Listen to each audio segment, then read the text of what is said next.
What's going on? What's crack-a-lackin', my peoples? How you doing? I'm Jerry Quickley, and this is happening. So happy that you're joining us today on Motivated Mondays. I hope you enjoyed your weekend.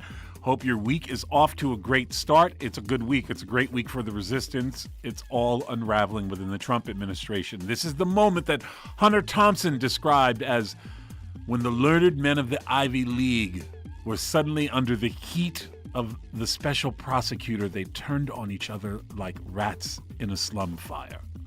No more learned men of the Ivy League, just rats attacking each other in a fire they can't escape that they themselves set.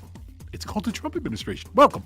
All that and more. We're going to, you know how we do. We're going to take your calls, going to take a walk as we go tripping across the American media landscape, all the racism, all the homophobia, all the sexism, and at its core, a ton of resistance.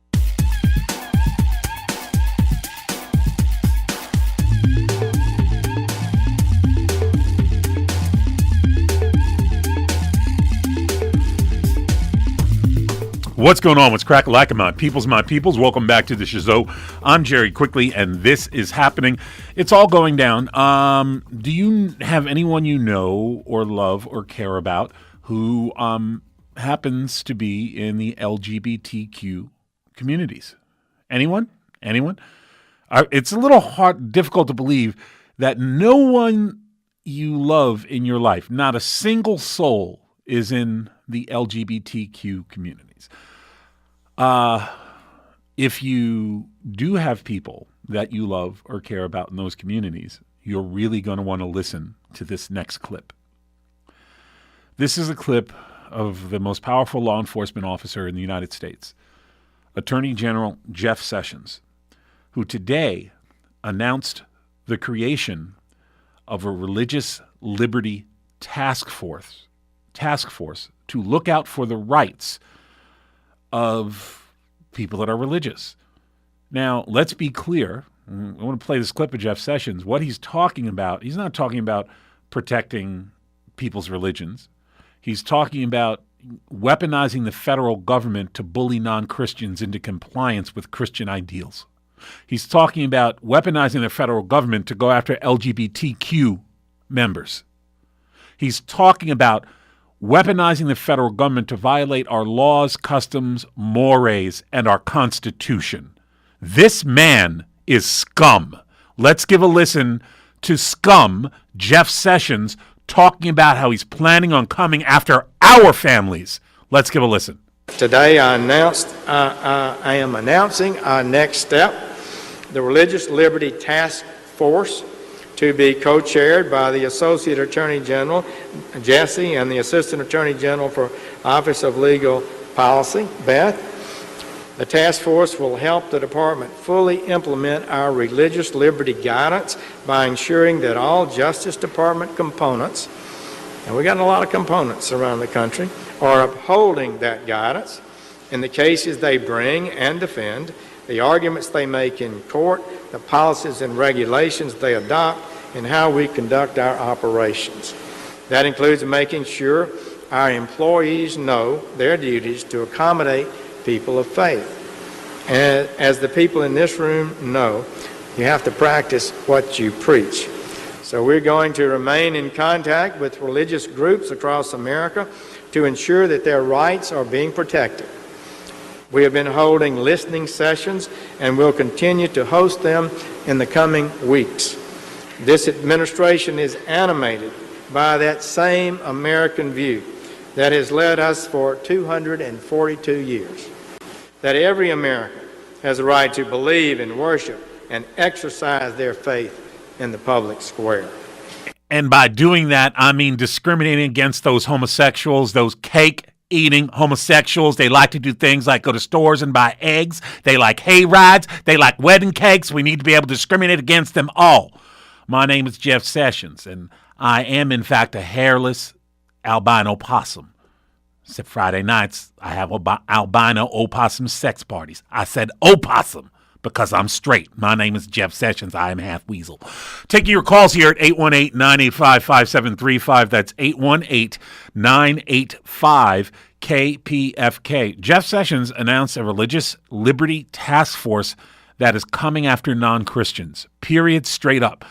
I'm not a Christian, and that's all I heard was, "We're coming for you, you black bastard. You are not kissing Jesus's ass closely enough. And even if you don't believe in kissing Jesus's ass, you will do it before us. You will bow. You will bend. You will kiss the ring. You will bend the knee. We rep Jesus, and you will do what we say, you black bastard, or we'll send you back to where you came from," which, by the way, is Jamaica, Queens. 818-985-5735 is the phone number here. Again, that's 818-985-KPFK. I think the best possible response that you could ever have to Attorney General Jeff Beauregard Sessions is just run the weather out of the Northeast in New York City, where they are really looking at the possibility of blackouts because of this heat wave. But it's blackouts mixed with politics. Let's give a listen to this weather report, critical weather report from a critical American news outlet called The Onion. Now, looking ahead to the rest of the week, we're eyeing record high temperatures in New York City, which could spell major troubles for the city's electric grid. With the mercury climbing into the triple digits and air conditioners on full blast, the city may be at high risk for a massive blackout, which would, of course, finally make conditions ripe for the long overdue overthrow of the unjust socioeconomic caste system that has burdened our society for centuries. Now, as temps reach up as high as 105 degrees by tomorrow afternoon, the possibility of an electrical outage will become very real. And we should start seeing the neglected working class, the real people of New York, reclaiming the city in a stunning display of righteous pent-up violence lasting weeks on end. I would ask the striving proletariat to remember that, should a blackout occur, there will be no alarms in stores, no closed-circuit cameras watching them, and cell phone systems will be so overloaded, no one will be able to contact the police. So now would be the time to throw off those shackles of oppression that have kept you and your kind servile and neutered like cowering dogs for generation upon generation. I would also ask those toiling masses to think long and hard about why they are poor, while the cackling vultures of avarice live comfortably in their shiny glass towers high above the din, profiting off the misery of the hardworking and just. Looking ahead to the immediate future of the city and the future of all New Yorkers who wish to be free, here are the people who must be eliminated. You're going to want to take them out cleanly and quickly. The head of the snake must be sliced off without pity or remorse. With your numbers, there's no stopping you from laying waste to J.P. Morgan Chase headquarters or Rockefeller Center or all those gaudy, gold-plated condo buildings in Central Park West. The time has come for equality and justice born of blood. Must we toil for the privileged few while hungry children scour for scraps in the gutter? Rise up! Rise up! Kill the snarling jackal! Fulfill your destiny as free men and begin the new age. The promise of true independence looms before you. Seize it now. Seize it and destroy all who attempt to stand in your way. And moving on to the New England coastal region, it looks like some light rain patterns may put a damper on some of those weekend getaway plans.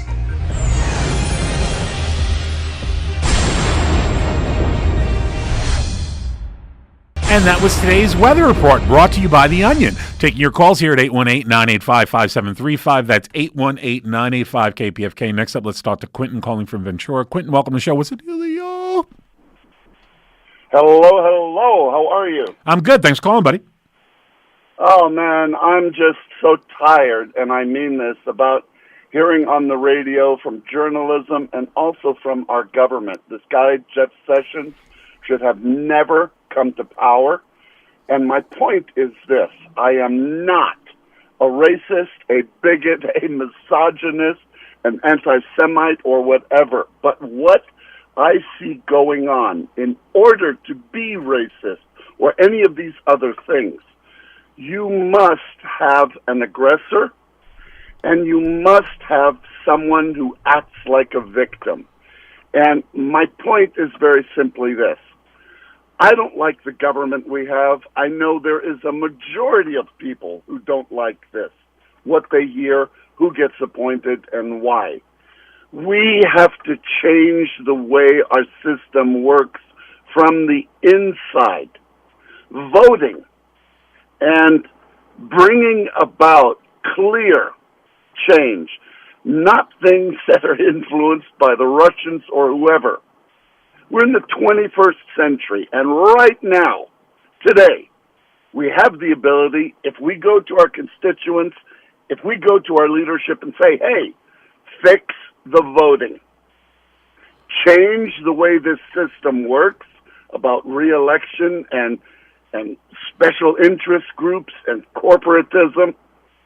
Quentin, I agree with you in terms of, we have to be empowered and we have to demand and command and create change. I fully agree with that. Exactly.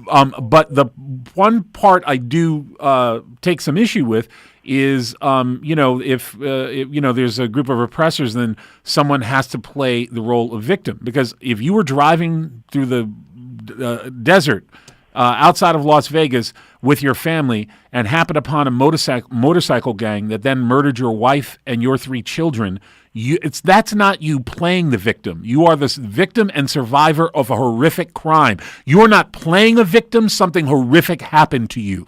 So I take issue with the ascribing our role as the recipients of Trump's violence as us playing the victim. I encourage people to be proactive, to be empowered, but we're not playing the victim. We are being predated upon by a group of venal racists. Very good point, and absolutely correct. And I say this simply because right now, with what happened with Trump and calling people in from the press, why am I being treated in this way, etc., this is all just rhetoric. And the rhetoric of what I see is so damaging. I grew up in Europe, white Caucasian, as I said.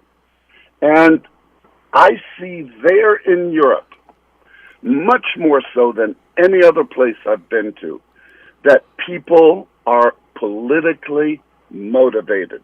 Everyone. You go out drinking in a bar, you're at a sports event, anything. Everyone's talking about even the smallest changes. Here in the United States, I think the only thing we seem to be doing is watching some star do something on reality TV or dancing, but the real issues that you bring up, and this is why I'm saying this, there's so much rhetoric. How does anyone separate issue from just conjecture? I think here's one of the ways that you bring up an important point, Quentin. Here's one of the things that you do to separate rhetoric. You have to be your own security guard for the type of data that you let into your head, right? So if you watch Fox News for 3 or 4 hours a day, you will be, and this is not an opinion that I have. There have been studies that have shown this. You will be inherently less informed than if you never watched Fox News. And I'm just using Fox as a clear and extreme example. One of my close friends is a composer. He doesn't even read the newspapers. He said, well, he said, I see the headlines, and when I'm in airports, I see the stuff going, and that gives me enough information to be connected to the world and know what's going on. I don't really need to know the minutia. Now, God bless him. But I think that all of us have to be our own best friend and our own security guard in terms of the type of information we take in, and don't take it in just because it's mainstream media. Mainstream media is making billions and billions and billions of dollars a year by putting on people on their networks who they know are liars, who they know to be lying, and whom they pay to come on air and lie to us every day. That is not a system that can be embraced and say, well, I'll just wade through the 30 minutes of crap so I can get the 5 or 10 minutes of good things. We have to be more selective about the information sources we use, how we take it in, and how much we take it in. And one of the reasons we have to be really much more critical of that, Quentin, and much more careful of that is because we have to make sure that we maintain space for ourselves. We have to make sure that we maintain space for our kids, if you have any, for your lives, for everything that's valuable in your world beyond politics. You have to have space for that as well. Well, your point is exactly right. However, and I'm saying this just because it's a fact, corporations must make a profit. This is how they exist. And if corporate America controls the media, any media, the press, what kind of watchdog do we have? And why? The question is... Watchdog or lapdog? That they're doing this. Yeah. But why? And here it goes back to, if we had a way of subsidizing clear news, information, and reporting from the government, that there are certain infallible, independent people reporting, organizations reporting, like in Germany, just organizations that have no other purpose than to simply describe what's going on.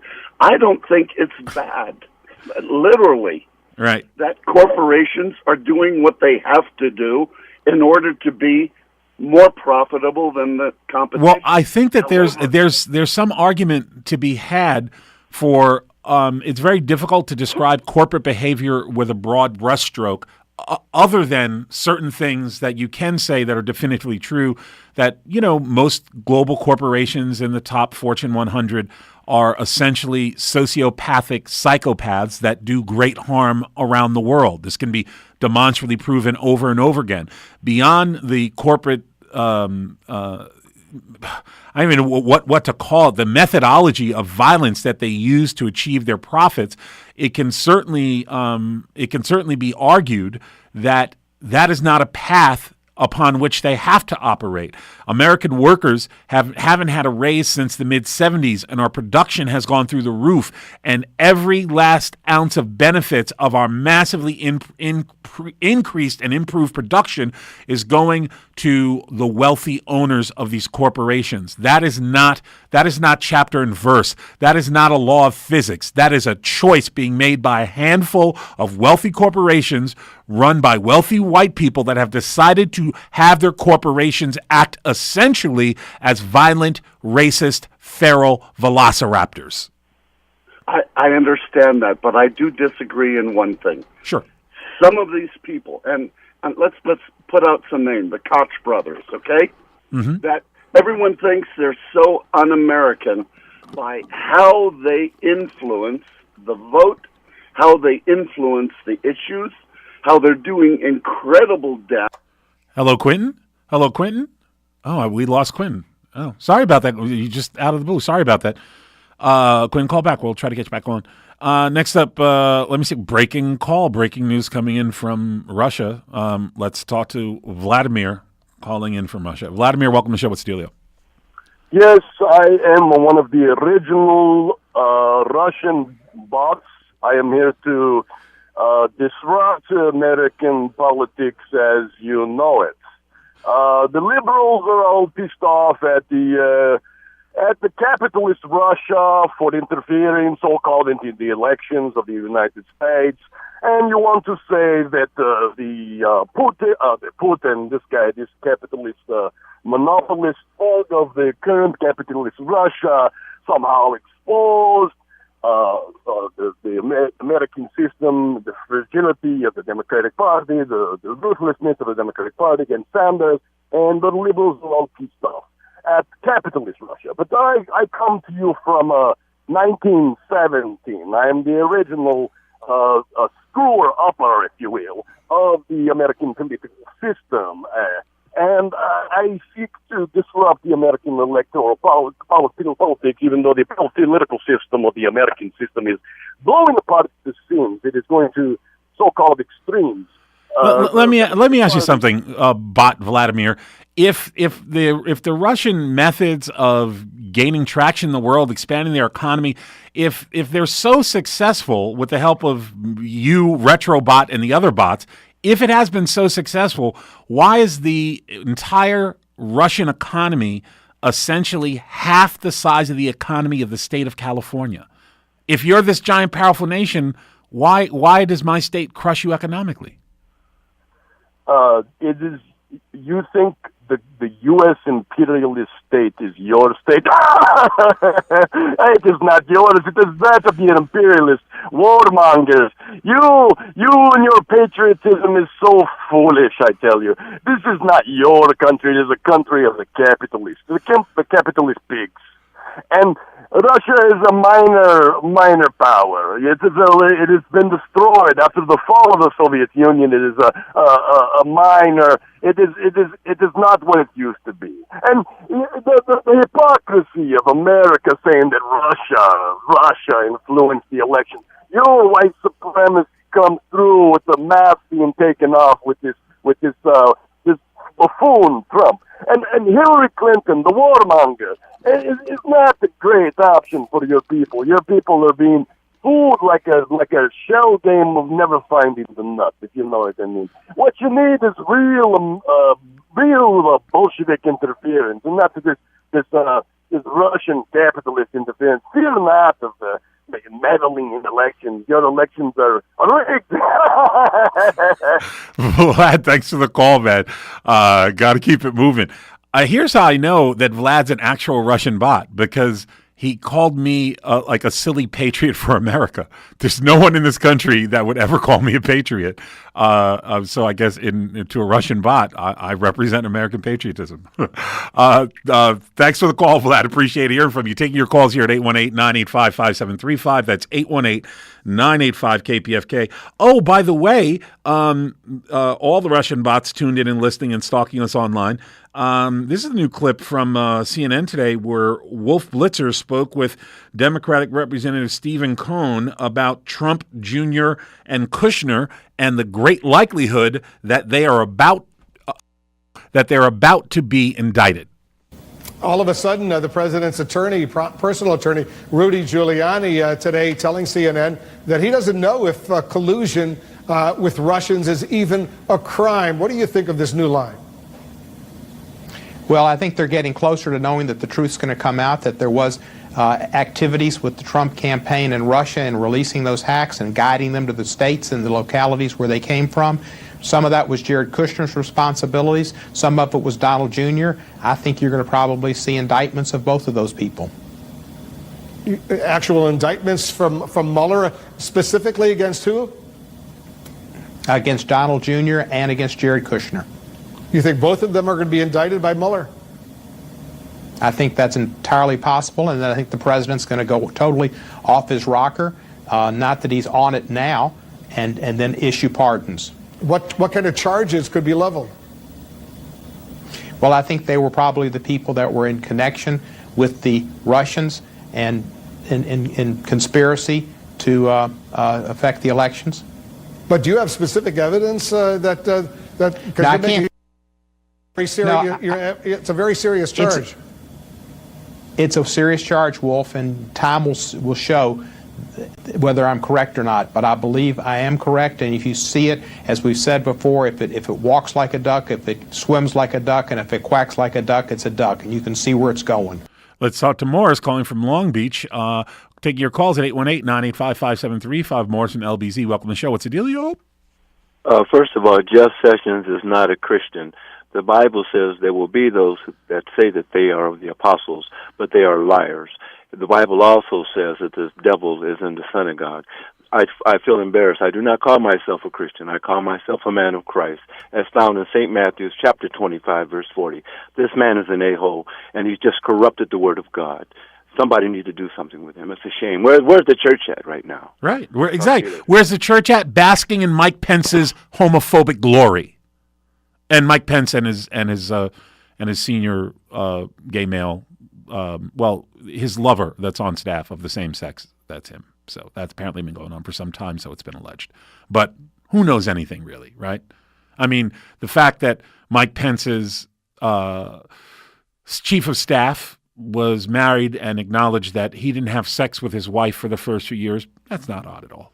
That's I don't know. Maybe their connection was about something other than that. But I don't know. Imagine when you're in your 20s and you marry, that it's a little unusual to not have sex with your wife for 3 years, unless you had something going on physically and, that was hopefully addressed medically and you're better now.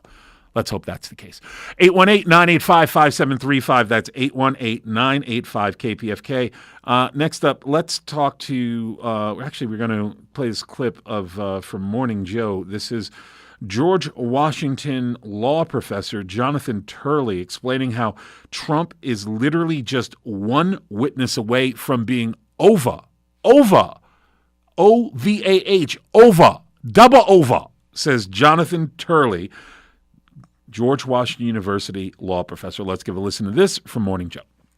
I think the Cohen development is very serious. I mean, he's one witness away from a potential catastrophe. If any of those 5 witnesses breaks and supports Michael Cohen, this is going to get real bad real fast. It is not that the meeting will establish a crime of collusion, even if what Cohen is saying is true. But what it would mean is that Donald Trump Jr. Would be in serious jeopardy of a criminal charge. If Mueller was to go after Donald Trump Jr., I think we would see a very rapid chain of events, and it would not end well for anyone. I think that Donald Trump very well could match his past visceral language with similar action. He could start to fire people, and that would have a cascading effect. It would probably take us right to the doorstep of impeachment. Now, thus far, there isn't any cooperation for Michael Cohen. And the fact is, he's not a very credible person. I mean, unlike Rudy Giuliani, most of us have actually heard of bad things about Michael Cohen. You have to be, he must have been on an ashram for the last year not to have heard bad things about Michael Cohen. But Cohen is really not redeemable as a witness. He needs to have support from some of the people in that room. Yeah. Next up, let's talk to Bob calling from Garden Grove. Bob, welcome to the show. What's the dealio? Hey, what's up, my man? How are you doing today? Good. Thanks for calling in, buddy. Thank you. I just wanted to say, man, just listening to all this new stuff that Jeff Sessions just released, I drive Lyft and Uber, and I've been listening to 1984, the audiobook, and I got to tell you, man, going from KPFK to 1984 is terrifying at this point in time. Right. Right. It's like that speech that Jeff Sessions gave earlier today. I played a clip of about him announcing the creation of a religious liberty task force is deeply chilling because it could have been lifted verbatim from 1984 or plunked down into 1984. Unless you were deeply familiar with the book end to end, you wouldn't even know that it had been added to the book as opposed to created by Jeff Sessions now. Exactly, which is actually funny, which are some things that happened in 1984, right, when they changed the books and the words and the double talk. Right, exactly. What does it mean now? Fake news, witch hunt, no collusion, no puppet, religious liberty. It's like the Republicans wanting to rape the national forest and calling the legislation that they're seeking to destroy all of our national forests and national monuments as the Save the American Trees Act. Exactly. And then what you spoke about, so now we the people are going to have to clean up messes from oil companies and major corporations with our tax money? Yeah, because they used to have to do it themselves if private individuals went exploring and trying to use the resources on federal land and created some harm or damage to the environment or for the animals there. It was the person's responsibility who damaged the land and created the harm to restore it. Now the federal government says, no, you can just come on our land, do whatever you want. You know, you can pee or crap in the rivers. You basically do whatever you want, and we will do nothing. We will, in fact, we won't charge you, and you're not responsible. So what they essentially have done is clear the way for private industry to create billions of dollars in damage that destroys national parks that the American people will have to pay for. Exactly. I mean, and we already knew, like with some of these fines and some of the fees, some of these companies were billion-dollar companies. They were doing it anyways, just paying the fees. That wasn't a problem. So now, without even the fees, do you think anything's going to happen? It's going to get so much worse. It's all the money they had budgeted for fees annually. They get to use that money instead for lobbying for more access. So those hundreds of millions a year they were spending restoring parks now go into doubling down on lobbyists. Well, don't forget, we got a couple bonuses and some golfing vacations. You can't put that aside. Right, and their kids need a new Tesla every year because there's a new model, and you can't expect them just to upgrade their firmware. I can't just get a lime green Tesla for Johnny. Come on, you got to do it. No, obviously you are a criminal because a lime green Tesla for Johnny only works with yellow stripes. Thank you for the call, criminal. 818-985-5735. That's 818-985-KPFK. Let me see. Next up, let's talk to Tom calling from Silver Lake. Tom, welcome to the show. What's the dealio? Hey, Tom, you with us? I guess not. Let's play this next clip. And in this clip, this is MSNBC's Nicole Wallace talking to former FBI Special Agent Frank Figliuzzi. And he talks about how Mueller is focusing steadfastly on Trump's crimes. If you look in my dictionary, which I just did for the definition of collusion, it says illegal cooperation or conspiracy. So really, we should stop using the phrase collusion and just say criminal conspiracy. There's a host of criminal charges that could come into play here if it's proven that there was so-called collusion. What are those charges? Look, if it's proven that Russian money was flowing into the campaign, you've got election and campaign contribution violations. You have violations of the emoluments clause. If they were masking the origin of Russian money, then you could have bank fraud and wire fraud and money laundering. And there's conspiracy, and there's accessory after the fact, depending on when they knew what was happening. And here's a key. If indeed they can show that campaign officials gave a green light or knew or encouraged the hacking into the DNC, then you've got the same violations, the cybercrime, the computer fraud and abuse charges that we saw lobbed onto the Russian hackers. You see conspiracy charges against the president or his campaign officials. So it is about crime. It's all going down. What? It's about to go down. 818-985-5735. That's 818-985-KPFK. I'm Jerry Quickley. I want to play this next clip. This is from Morning Joe, and this is Robert Costa from the Washington Post talking about how Congress is actively moving against the Department of Justice. At this late date, they are still doing everything they can to illegally stop the Mueller investigation while serving their Kremlin taskmasters. My sources meeting with them over the weekend, they're on high alert, Joe, because they say, look at what's happening on Capitol Hill. Don't ignore it with regard to the Mueller investigation. You have top Trump allies like Mark Meadows of North Carolina, Jim Jordan of Ohio, proposing these articles of impeachment, now a contempt of Congress for Deputy Attorney General Rod Rosenstein. And that option is just sitting out there for President Trump, being proffered by his allies, saying if you do want to move on Mueller, if you do believe you have an excuse to go after the Department of Justice over this document fight, you could also go after Rosenstein. And it's just sitting there as a political target. And that has made some Trump allies on edge that if Mueller does start to take some real action legally, that the president could consider making some moves at DOJ. But, though, John Heilman, I know there are a couple of backbenchers that are... No, John Heilman backbenchers is doing nothing. 818-985-5735. They're the Republicans in Congress who are all in the employ of Putin and the Kremlin. Republicans now report to the Kremlin. And as such, they are banding all of their resources together. They have filed articles of impeachment against the Deputy Attorney General, Rod Rosenstein, because if they can replace Rod Rosenstein, who oversees the Mueller investigation, with someone more pliant that will do what needs doing for the Kremlin. They want to replace Rosenstein with someone who will do what the Kremlin needs done. Right now, the United States Republican political party, in addition to being overt white supremacists, are actively in the direct employ of Vladimir Putin and the Kremlin.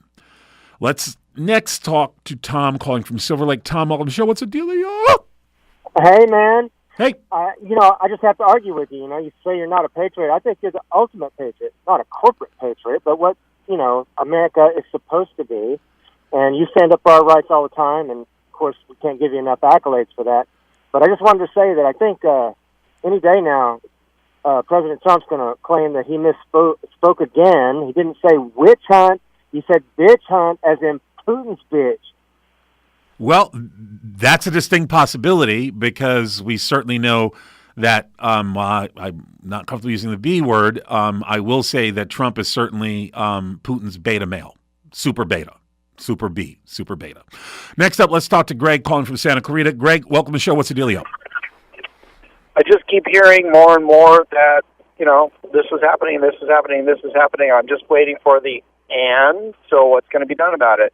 Yeah. I still don't see anything being done about it. I don't see handcuffs. I don't see perp walk. I don't see, impeachment charges against Trump. I just keep hearing all this and, nothing after. Right. Well, I think that is very easily explained and identified. Quite simply, the Republican Party effectively controls whether or not the law will be enforced against the president, because they currently have a majority. And what they have decided is that they are suspending all enforcement of all laws against the president of the United States, and they're actively working to subvert the Mueller investigation, which is the only chance that the law will be applied to the president of the United States. So it's not as though there aren't laws. It's not as though there aren't structures that are in place. It is a racist Republican Party in active pursuit of a Kremlin agenda, and that's why no one is in handcuffs yet. So when is that final straw going to break the camel's back? Tomorrow at 1:33 p.m. LA time. Okay. I'll watch for it. Yeah, you're welcome. 818-985-5735, 818-985. You know what would be really weird? If I was right. That would be if 1:33 p.m. Pacific time tomorrow, Trump got arrested in a perp walk. Oh, my goodness. I think I'd just have to, wear some type of religious garb and then start making future predictions. In the future, all teddy bears will be made in South Central Florida. Not by Haitians. 818-985-5735. That's 818-985-KPFK. Next up, let's talk to Jason. Jason's calling from Lake Forest. Jason, welcome to the show. What's the deal? Hey, Jerry. You're on fire as usual, man. Nice, buddy. Thanks for calling in. Just wanted to comment on the environmental thing that they're giving away all the lands, etc. They're going to let all these companies go in there and destroy them and pollute them, and then the Republicans will say, see, they can't handle their own states. We have to take control with privatization. Right, but it's part, you're right, Jason, and it's part of the long list of lies that Republicans pump out when it's convenient for them. For instance, the Republicans will say that, oh, well, you Democrats, you can't meet with these foreign powers, Iran or North Korea or China or anyone else, without a whole list of preconditions, the preconditions that the Republicans offer, right? So Democrats aren't allowed to have meetings internationally on sensitive topics without preconditions Republicans dream up, which is really just a way of Republicans saying, we don't want Democrats to have any influence in this sphere of foreign power and foreign policy. Instead, we want the Democrats to have a fight with us about whether or not they're even allowed to have these conversations. And meanwhile, Trump hops on a plane and goes to North Korea and says, I think I'm going to build a Trump Tower right here on this beach. It's obscene. Right? It's obscene. It's literally, whenever the Republicans complain, here's what you say: shut your mouth, you racist cracker. I'm done with you. And then you move on and do your job. Yeah, I think I've alienated about half of my family from Facebook posts on things like that. So good job, man. You're doing your job correctly. If your family can be alienated by you standing up for Trump, some of them need to be alienated so they can grow and move forward with the rest of us. And here's the news. This is big news. I hope all the racist Republicans are listening, you daffy jackasses. Listen to this, you dumb asses. What you have done is put a lethal power controlled by a foreign agent into the White House, and you slavishly follow him. But here's the good news, you dumb asses in the minority. The resistance is not just going to save ourselves. We're also going to save you stupid racists from yourself. Thank God the resistance is generous enough and kind enough to save the jackasses that brought us here as well. You're welcome. 818-985-5735 is the phone number. That's 818-985-KPFK. In this next clip, this is from MSNBC, Nicole's Wallace. You're going to hear from Phil Rucker from Washington Post. And Phil Rucker says that Rudolph Giuliani, I said Giuliani, that Rudolph Giuliani is all PR all the time. Well, first of all, what Rudy Giuliani is out there saying is not at all coordinated with the White House. I think the White House would prefer that he keep quiet and be a lawyer who writes memos and deals with paper instead of going on television all the time. But what we've seen, what you just played in that clip, is that the president's legal defense all along has really just been a PR strategy. It's been all about messaging, undermining Mueller, trying to convince his supporters and anyone else who's listening that he's done nothing wrong without really delving into the nuances and the details of what the actual law is, what the actual circumstances that are under review might be, and offering this sort of blanket no collusion defense that the president's been making all the time, including this weekend on Twitter. Yeah, there it is. No collusion. He's right. Rudolph Giuliani is interested in one thing and one thing alone, trying to affect public opinion. But Giuliani's losing it. He made this bizarre appearance on CNN and on Fox, revealing all kinds of information he shouldn't have revealed about other meetings that took place in advance of this Russian meeting at the Trump Tower that took place. He literally acknowledged these other meetings having taken place and who was present so he could insist that Trump wasn't there, right? These are the meetings with Trump's senior campaign officials, his principals. And in an effort to create distance between them and Trump for this other meeting, Giuliani acknowledged that there was this other meeting that took place. And then he said, oh, no, I wasn't saying that this meeting happened. I'm saying that Michael Cohen, it's all falling apart. It's all falling apart. In order for you to believe their new lies, you had to have believed their 5 to 20 previous lies, all of which have been disproven. Taking your calls here at 818-985-5735. That's 818-985-KPFK. Next up, let's talk to Darren calling from Brea. Darren, welcome to the show. What's the dealio? Hey, Jerry, how are you? Good. Hey, I was just giving you a call. I just recently started listening to your show. I'm recently divorced, a couple kids, 18 and 20-year-old. But anyhow, I get a kick out of your show. I think it's pretty awesome. But hey, I'm kind of a unique white guy where I had a stepdad that was black and grew up in a really brutal black area in Santa Ana as a kid, blonde hair, blue-eyed. And I ran into some guy picking my kids up from the airport. Did you have any other names growing up other than White Boy, or was that pretty much what they called you 99% of the time? It was pretty much White Boy, honky, right? Whatever. But a lot of Crips, a lot of F Troop, a lot of people getting stabbed. I used to run home from school every day with my buddy Francisco and my buddy Dwayne, who was my black buddy. And, I'm not prejudiced, never have been, but when I hear your show, I just, from my perspective, in my case, I wish I should have been saying white lives matter because I was, scared for my life. And the funny thing is, I ran into some guy, I was having a beer waiting for my kids, and he was talking about kneeling and all this stuff in the bar. He was all buzzed, and he mentioned Santa Ana Valley High School, and I go, I definitely don't look like now. I don't look like I did back then. I was wearing holy shoes and holy pants and on welfare and food stamps, and had a black stepdad, thank goodness, because he kind of was a badass, kind of helped us out, taught us how to box, how to protect ourselves.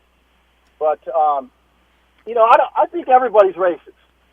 Yeah, I agree with you, Darren. I think all Americans are racist or bigoted, and we're also all sexist and homophobic. Well, you kind of went off on the guy in Beverly Hills the other day. I just want to say I love your show, but it goes both ways, man. It goes both ways. I was on the other side running home from school every day, and I gave that guy a little checkup from the neck up, and he goes, I get your information because I'm an entrepreneur, and I go, I bet you are. And he wasn't really he was one of the black guys, though, that probably ran home with me. He was acting all bad in the bar until I called him out. You know what, Darren, you remind me a little bit of a buddy of mine from New York. We grew up together. He's one of my best friends in the world. Happens to be white, and he married a woman that he fell deeply in love with. He's a school teacher in New York, and married this woman who was Dominican, and moved in with her and her family in the Bronx. And he was like, Jerry, it's really tough because they hit on these guys in the neighborhood. They hit on my girl, like I'm not even there. They constantly call me white boy, and like it's just really disrespectful. And I was like, Roland, you live in the hood. You live in the hood. That's what happens to everyone in the hood. Just because you get yelled at and called white boy, like people just, if they weren't yelling at you and calling you white boy, they'd be calling you something else. If you were heavy, they'd be calling, hey, fat boy, what are you doing? If you were bald, hey, you bald bastard. Like, and the point that I'm making is, some hoods are kind of rough. Some hoods are kind of tough to live in. And a lot of them, like a lot of communities, include a level of bullying. And when you're not a person of color, when you're white in one of those communities and you experience the bullying, a lot of the comments will revolve around what is most obvious about you at a glance, whether it's because you're wearing a hat or because you have a fishing pole or because you're white or because you're fat or bald or Puerto Rican or whatever. And it's just the shorthand of some of the colloquialisms in the street. And part of it is there's also, if you listen closely in those disagreements and in those name callings, sometimes there's also a lot of love and respect that's encoded in that as well. Oh yeah, I mean, some of my best friends are black and still are. So I mean, my ex is Asian, Vietnamese. So I mean, I've been I'm all over the map. But hey, Jerry, it was a pleasure. I just wanted to share you my story. And I'll continue to listen to you. I didn't know about you until I kind of was flipping the channel around. So I'll continue listening to you. Darren, thanks for finding us, buddy. I appreciate it. Thanks for sharing your thoughts. Yeah, I think that I kind of remember the Beverly Hills guy, I think. And I just, what I remember of it was, he essentially was saying, well, you're kind of the problem, you make too much of race, you're too angry, you're too, So, and my basic position is, let me get this straight. You're white, you're calling from Beverly Hills, and you're calling in a radio show because there's 1,200 dead black bodies in the streets every year. That's 6 times worse than it ever was under Jim Crow with lynching. There's 1,200 dead black bodies in the streets every year, murdered by police, and none of them ever go to prison. But the problem with race is me and this radio show. I have to say it is not. This radio show does not murder anyone. This radio show does not gun anyone down in the street. This radio show does not prevent officers being brought to justice. This radio show is not responsible for America's race problem. We just try to unpack it. 818-985-5735 is the phone number. That's 818-985-KPFK. Next up, let's talk to Mike calling from Moore Park. Mike, welcome to the show. What's the dealio? Hey, Jerry. How you doing? Good. Jerry, I agree with you about what's going on. That excuse me, Trump. He's got to go. There's so much information out there that he's an illegitimate president. How could they even talk about him pardoning anybody? Right. I don't understand. It's never been mentioned. Right. Here's what has to stop: all Democratic cooperation with anything to do with the Trump administration. All of it is not a legitimate government. It is not legit. And the Democrats need to do anything and everything in their power to file articles of impeachment, even if it means getting on the floor and saying the Republicans are not allowing us to file articles of impeachment. The Republicans are in the direct employ of the Kremlin. This is outrageous. The Democrats have to do more. God damn it. They have to do more. Buddy, thanks for the call. Appreciate hearing from you. Let me see. We are next going to try to talk to Sam, who is somewhere stuck on the 101 in Southern California. Sam, welcome to the show. What's the deal? What a surprise. I'm stuck in traffic. It's 5 o'clock in the afternoon. Exactly. So I just discovered you. First of all, I want to tell you I appreciate you getting the word out. But I have to kind of say this. I mean, honestly, what are you doing that Fox News doesn't do, in the sense that you're pitting the left versus the right as Fox News and conservative news outlets do it? Sure, I'll tell you exactly what. This is a legitimate question. Well, hold on. Well, let me just keep going, and I'm more than happy to. Okay, 30 seconds or less. We're almost out of time. 30 seconds or less, buddy. No worries. It's just that you're not even getting paid to do it. So when are we going to work on bringing people together and not pitting them against themselves? Okay, here's what I think, Sam. I understand that community is critically important, that people have to be brought together. Absolutely. But right now, communities are under assault. And if you discuss those assaults, like the Oath Keepers threatening to bring racial terror, threatening intimidation and terror being brought to South Central Los Angeles, okay? South Central, the residents of South Central community were like, oh, hell no, we saw Charlottesville. We're not having it. We're not going to let you do that here. And they stood up for themselves.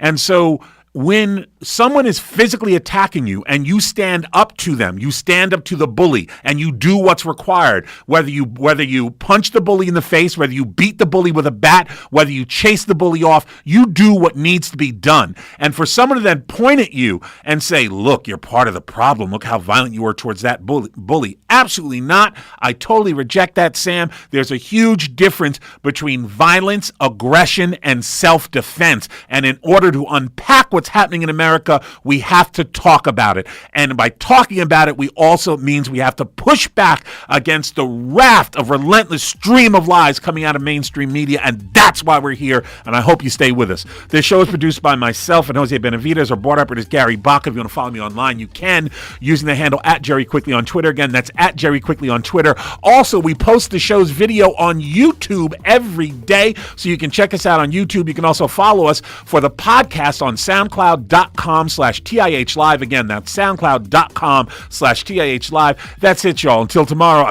I'm out.